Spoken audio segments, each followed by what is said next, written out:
Clara Whitlock, the fiery daughter of a respected blacksmith, is bound by duty to a future she never chose.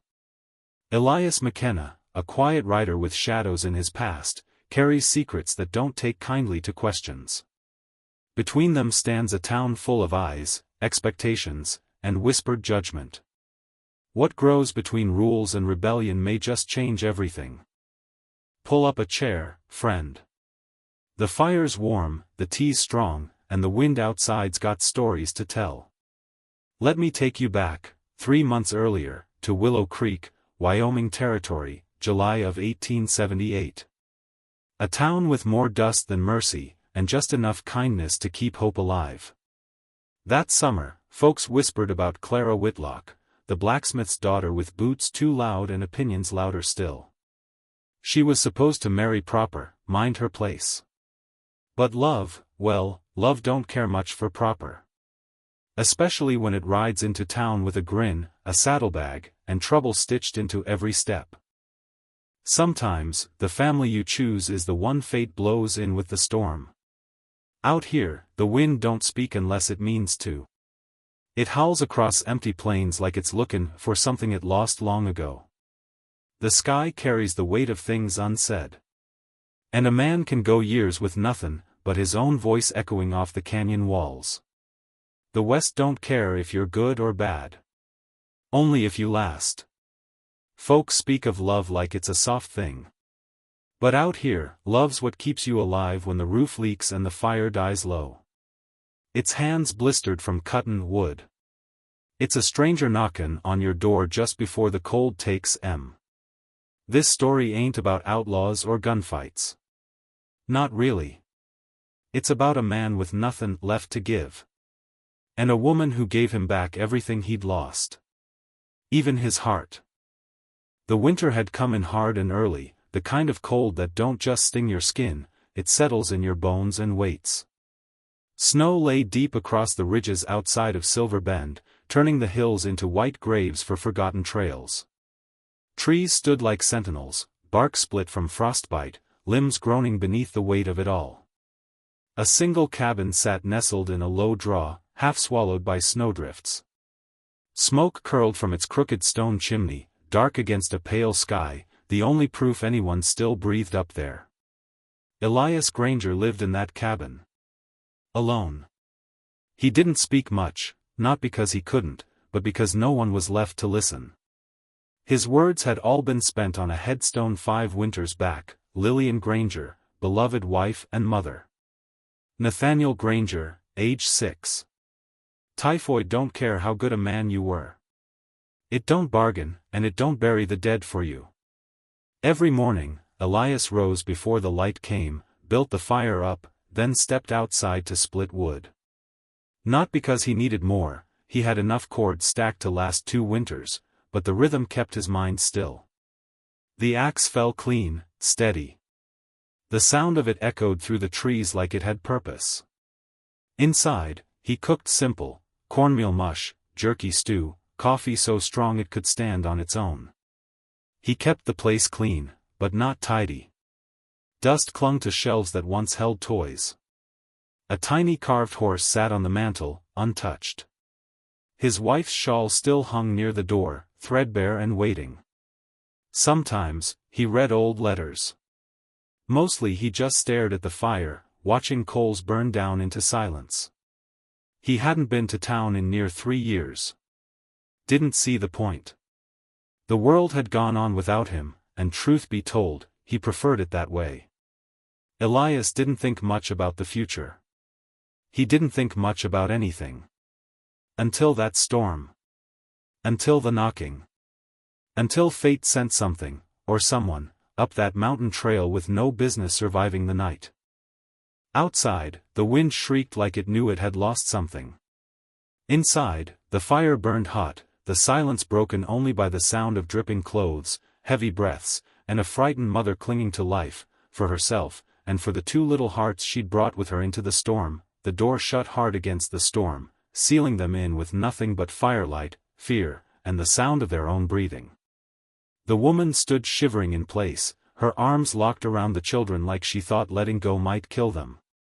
Snow clung to her skirts, to their hair and lashes. Her lips were blue. The boy's nose was bleeding from cold. The little girl was too quiet, too still. "Sit," Elias said, pointing to the hearth. "Right there. Get them close to the fire." She obeyed without a word, dropping to her knees on the rug, pulling the children in tight.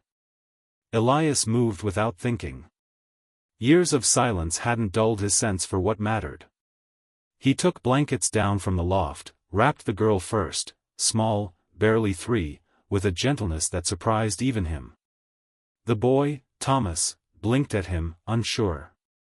Elias didn't speak, just handed him a dry towel and began stripping off the child's soaked coat and boots. His fingers were stiff, red and raw. "Get them out of them wet things," Elias said to the woman. "All of you." The woman hesitated, eyes flicking to him, then down. "I ain't looking for nothing, ma'am," he said quietly. "Just trying to keep folks from freezing in my house." She nodded. "Clara," she muttered. "My name's Clara." She helped the boy out of his shirt. Her own hands were shaking so bad she could barely work the buttons. Elias stoked the fire high, added a log, then another. The heat rushed out across the room, and with it came the smell of wet wool, smoke, and something else, something like hope, if hope had a scent. In the kitchen, he found an old tin of dried venison and dropped it into the stewpot he'd left on the stovetop. He filled 3 tin cups with weak tea and stirred in honey from a jar he hadn't touched in years. The girl, Lily, had curled up now in the blankets, her small body drawn toward the flames like a moth. Thomas sat beside her, cup in hand, staring into the fire as though it held answers. Elias handed Clara the last mug. She took it with both hands, whispering, "Thank you." He nodded once and sat down across the room, just far enough for comfort. Just close enough to see they were all still breathing. "You headed somewhere?" he asked. She didn't answer right away. Just looked down into her tea. "Wasn't really headed nowhere," she finally said. "Just away. Away from a man I was being forced to marry. Judge McBride's daughter, if that name means anything. My daddy's got ideas about alliances and land. But the man, he's not fit to raise children. Not even to look at them." Elias said nothing, just stared into the fire. The silence hung heavy, but not the way it used to. Not like grief. More like 2 people standing on opposite banks of the same river, waiting to see if the ice would hold. Thomas coughed, then laid his head against his mother's arm. Lily had already fallen asleep, thumb in mouth. "They was near frozen," Clara said. "We would have died out there." "You ain't dead," Elias said. "That's what counts." She looked at him. Not with trust yet. But not with fear either. "Why'd you help us?" she asked. He didn't look at her when he answered. "'Cause once, someone should have helped me, and didn't." The logs cracked in the fire. The wind screamed outside, but the cabin held strong. That night, Elias laid a mattress by the fire, covered it in quilts, and gave up his own bed in the loft. Clara tucked the children in close, her body curved around theirs like a shield. Elias sat at the table with his coffee, staring at the flames' slow dance, the echo of her question still hanging in the room. "Why'd you help us?" "Because sometimes, a man don't get to fix his own past. But maybe, just maybe, he can help someone else write theirs different." The storm didn't quit. Day after day, snow fell in sheets, burying the world in silence. The drifts outside grew so high they swallowed the fence posts whole. No sun, no blue sky. Just the same flat gray pressing down from above. Time bent in that kind of cold, nights and days blurred, marked only by chores, meals, and the slow thaw of something deeper. Inside, the cabin lived again. Elias wasn't used to voices in his home. Wasn't used to the sound of spoons scraping bowls or the soft giggles of a child playing with a carved wooden horse. At first, it grated, cut into his quiet like a blade. But it didn't take long before it felt necessary. Like a clock ticking after a long silence. Like breath. Thomas took to him fast. The boy asked questions the way some men pray. Quiet, careful. Watching Elias with wide eyes, trying to mimic how he chopped kindling, how he held a cup, how he sat. Elias didn't know what to do with that kind of trust. He'd never asked for it. But he didn't push it away, either. Lily followed her brother, always a few steps behind. She'd started humming to herself, little songs that had no tune but filled the room all the same. Clara worked the place into shape without asking permission. Mended the torn curtains. Boiled rags clean. Swept the corners he hadn't touched in years. She cooked without flour, stretched the dried beans like a miracle. She didn't talk much, only when it mattered. But when she laughed, it came from deep down, like someone remembering how. The third night, Elias laid a fresh log on the fire and caught her watching him. Not shy. Not bold. Just present. "You don't strike me as the hiding type," he said. She kept her eyes on the flame. "I ain't. But I ain't fool enough to go back, either." He nodded, not pressing. "You married?" she asked. "Was." She waited, but he didn't offer more. The silence grew thick, the fire crackling low. Finally, Elias reached into the drawer beneath the shelf and pulled out a small wooden frame. A photograph, faded and curled at the edges. "This was M," he said, laying it on the table. "Lillian. My wife. And Nathaniel." Clara stepped closer, eyes softening as she looked down. The boy in the picture had the same kind of grin Thomas wore when he forgot to be afraid. "What happened?" "Typhoid," Elias said. "Came in quick. Took M quicker. I tried to get M to town, but the bridge washed out." He paused, jaw tight. "I should have tried harder." "You did what you could," Clara said gently. He shook his head. "Not enough." They stood like that for a while. No more words. Just the fire. The cold knocking at the windows. And the ache of things lost and not spoken. Later that night, as Elias sat alone on the porch, a blanket around his shoulders, he heard the door creak open. Clara stepped out, pulling her shawl tight. "You ain't gotta carry it forever, you know," she said. He didn't look at her. Just watched the moon slide behind the clouds. "You think we can ever be whole again?" she asked. He let out a breath that looked like smoke. "No. But maybe we can keep each other from going hollow." She stepped beside him, close enough their arms brushed. Inside, the children slept. Outside, the wind had quieted some, like the world was catching its breath. Elias had lived years with no one. No reason to build or repair or hope. But now, he noticed her hands when she worked the dough. Noticed how Thomas waited for his approval, and how Lily reached for his hand before stepping outside. It wasn't comfort he feared. It was the return of wanting something he couldn't keep. But the truth he didn't yet say out loud was this. He'd already started wanting.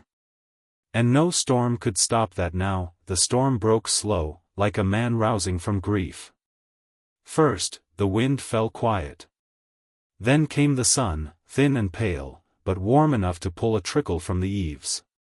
By week's end, the snow had softened, sagged, begun to sink into the earth. A trail revealed itself, winding down the ridge towards Silver Bend, and with it came the question they'd all been sidestepping. Clara folded the children's clothes tight and neat. She didn't say she was leaving. Didn't need to. The way she packed spoke louder than words. Elias watched from the porch as she gathered the children's things, 2 bedrolls, a cracked leather satchel, Lily's doll wrapped in a bit of linen. Her hands moved careful, like she was trying not to wake something. Thomas sat silent on the step, watching the trail like he expected someone to come riding up any minute and carry them off. "You sure it's time?" Elias asked, not looking at her. "I ain't sure of anything," she answered. He nodded, slow. "That man, Crane. You reckon he's still lookin'?" "My daddy's pride don't quit easy," she said. "Neither does his kind of man." Elias shifted his weight. "I got land. Tools. Plenty to eat if a person knows how to make do.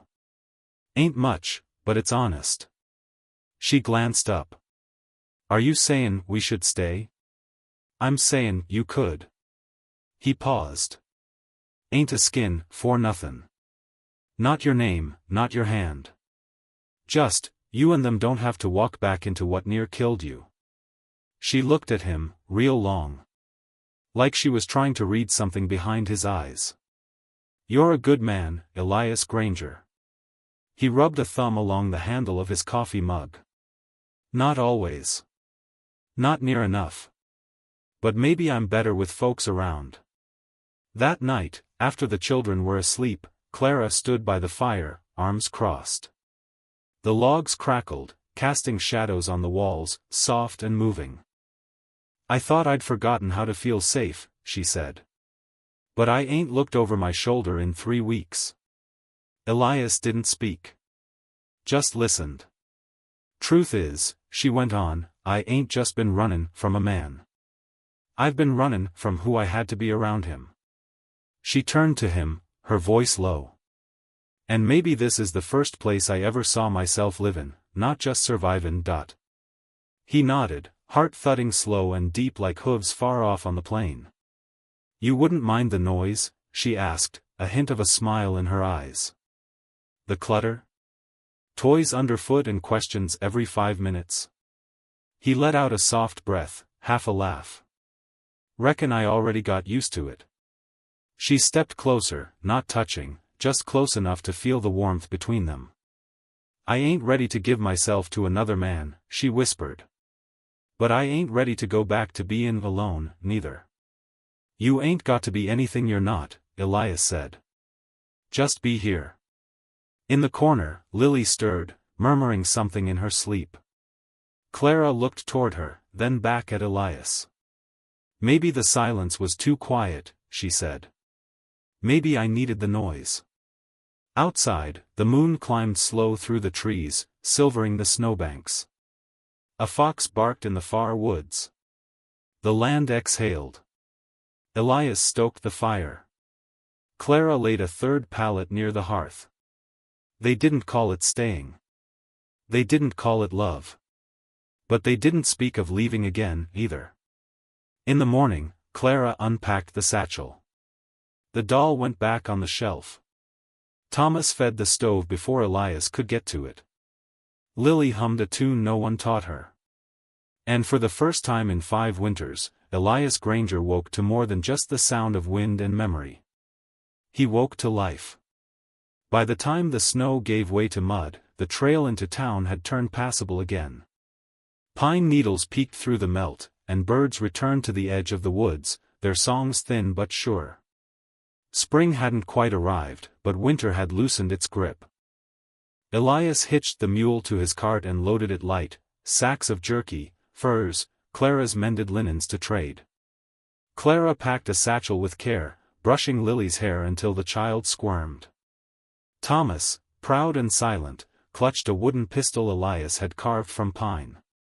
No one said it out loud, but they all knew, this wasn't just a supply run. It was going back. And that meant facing what they'd left behind. The trail wound for miles, cutting through hills and pine. They rode mostly in silence. Clara kept her eyes fixed ahead, though her hands trembled in her lap. Elias didn't ask if she wanted to turn back, he'd made her a promise when he opened his door. He'd honor it, even if it meant trouble. They reached Silver Bend by noon. It hadn't changed much. Same crooked signs. Same clatter from the blacksmith's forge. Folks on porches paused mid-rock, their stares sticking like burrs. Elias helped Clara down. She adjusted her shawl and held Lily close. "I forgot how many eyes this town's got," she murmured. "Let em look," Elias said. But he saw what she meant. Whispers followed them down the boardwalk. A shopkeeper stepped back when Clara entered. Another offered her thread without a word, eyes flicking toward the street where a man stood, stiff-backed, with a silver-tipped cane. Bartholomew Crane. He wasn't tall, but he carried himself like he owned the land under his boots. His coat was too fine for frontier work, his mustache trimmed with the sort of care only a man with hired help can afford. He stepped into the center of the road as Clara exited the mercantile. "Well," Crane said, voice oily smooth. "If it ain't my runaway bride." Clara held Lily tighter. "You got no claim," Elias said, stepping between them. Crane's lip curled. "I have a deal. With Judge McBride himself. I know what kind of deals men like you make. And what you do behind closed doors." Crane's eyes flashed. "You threatening me?" "No," Elias said, quiet and steady. "I'm telling you to leave this woman and her children alone. You got no right." Crane's cane tapped the dirt once, then again. "And what gives you the right?" Elias didn't flinch. "Because she chose not to go with you. And I chose to protect her." Crane spat in the dust. "This ain't over." "No," Clara said, stepping forward. "It is." For a moment, nobody breathed. Then Crane turned, stiff as ever, and walked off toward the judge's house. Clara's hands shook, but her chin stayed high.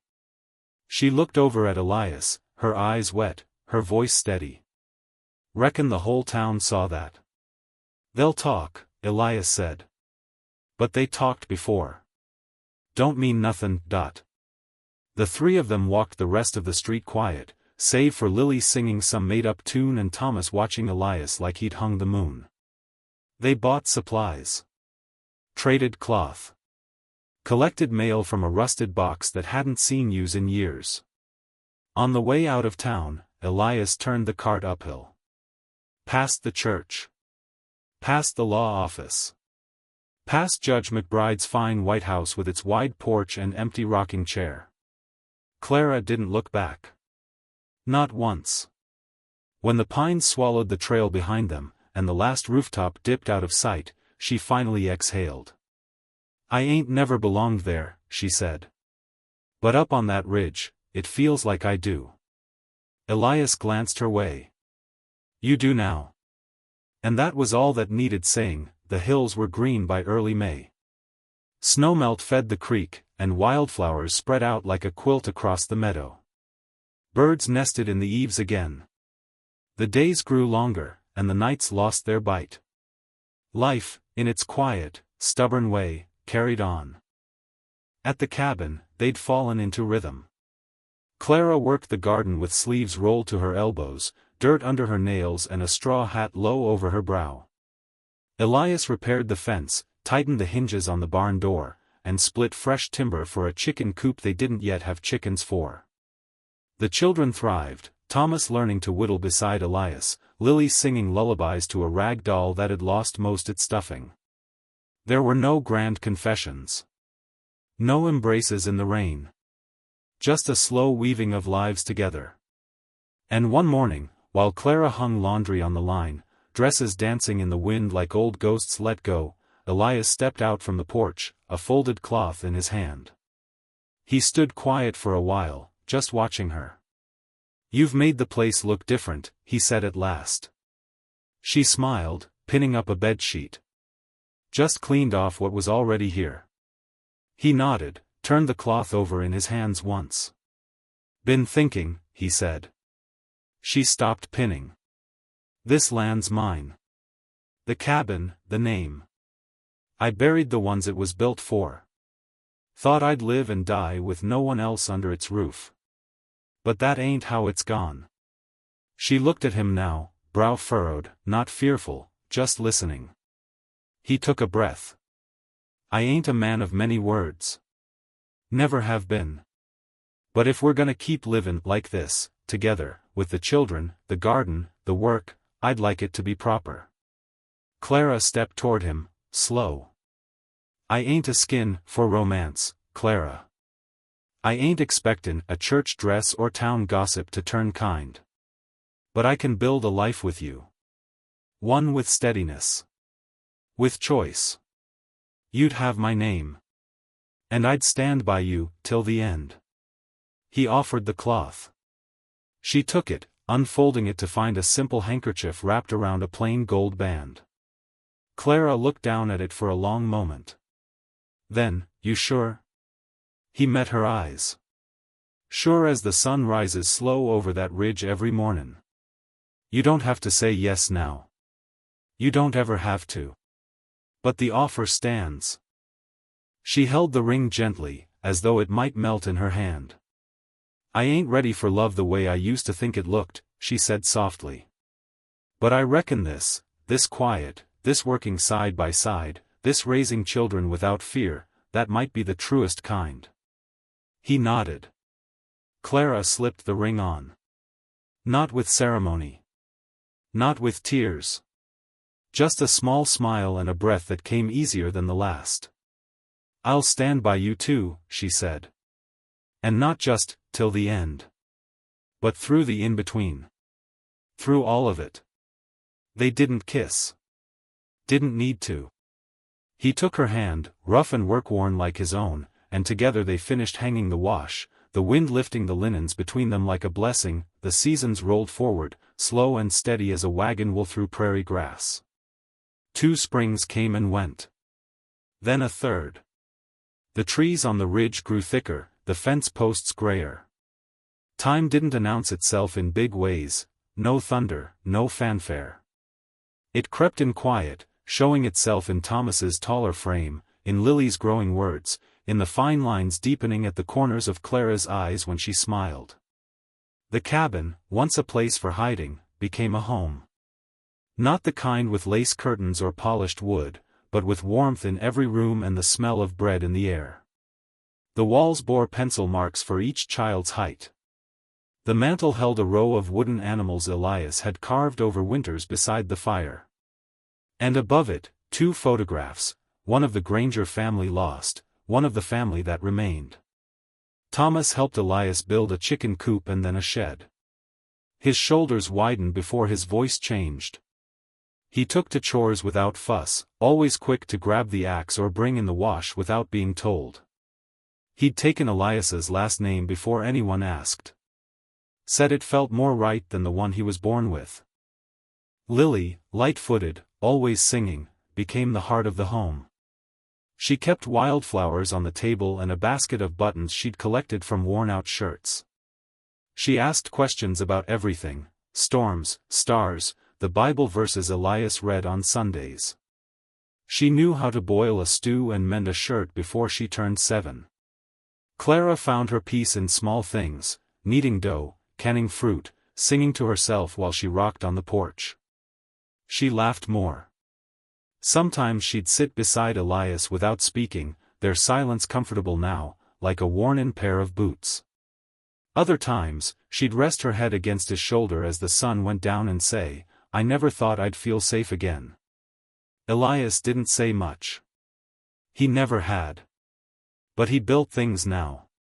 Small things, birdhouses, benches, shelves. Not for survival. For them. For the life they were building. He still visited the old grave near the ridge. Still left a flower for Lillian and Nathaniel. But he didn't linger as long. Guilt had given way to something quieter. Not forgettin', just livin'. The land around the homestead thrived. Where weeds once choked the soil, rows of squash and beans now stretched straight. Wild horses grazed the far side of the creek, unbothered by the sound of children laughing. The smoke rising from the chimney no longer marked sorrow, but a home cooking 3 meals a day. When storms came, they didn't frighten Clara the way they used to. She'd lay extra quilts by the hearth, make coffee before dawn, and wait for the sun to come back. The fear hadn't vanished, it just no longer ruled her. Some nights, when the wind was low and the fire burned quiet, Elias would look around the room and feel the pull of something he'd once buried deep: pride. Not the loud kind. The quiet sort that sits in a man's chest when he knows he's done right by someone.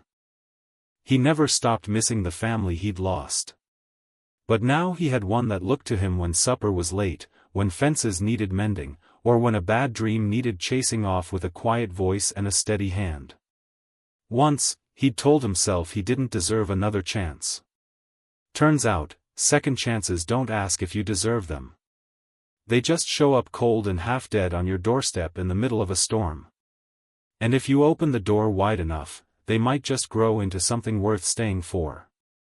One morning, as the frost lifted from the fields and the rooster called late, Clara stepped onto the porch with a shawl over her shoulders and 2 cups of coffee in hand. She handed one to Elias, already rocking slow in his chair. "I heard Lily's teaching Thomas to read better," she said. Elias sipped. "She's bossy." Clara chuckled. "She's right." He nodded, watching the sun break over the ridge, touching every inch of land they'd worked with golden light. "This here," he said, almost to himself, "feels like something we built with our bare hands." Clara smiled. "That's because it is." The years went on, as years do. Elias Granger passed one October morning, just before first frost. The sky was clear, the kind he always liked.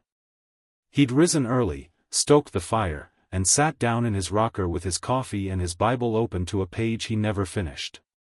He passed with his boots on and the wind brushing soft through the trees.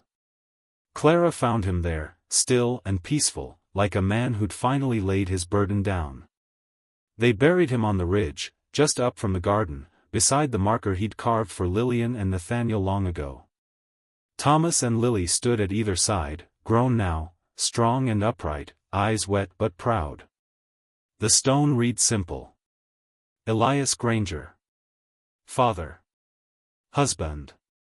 Shelter from the storm. Each year, when the leaves turned and the wind got that edge to it, Clara walked up that hill and sat by the grave with a cup of coffee, same way he liked it, black and hot. She'd speak to him soft, like he was sittin' right there. Sometimes she brought Lily's baby, wrapped in quilts she'd stitched from old shirts. Sometimes she just sat, quiet, eyes on the valley below. The cabin still stood, weathered but proud. Children's laughter echoed through the trees. The garden bloomed every spring, same as it always had. Folks in town still remembered the day Clara McBride chose the man with rough hands and a kind voice over the one with silver buttons and cold eyes. They said the masked rider who crashed her wedding rode in like judgment, and left like grace. But Clara never told that tale like a legend. She told it plain. About a man who opened his door one cold night. About a family formed not from blood, but from choice. About second chances, and what a soul can grow from if you give it good soil and time. And in the end, she'd always say the same thing. He thought he was rescuing us from the storm. But truth is, we rescued him right back. Then she'd sip her coffee, nod once toward the ridge. And let the wind carry the rest.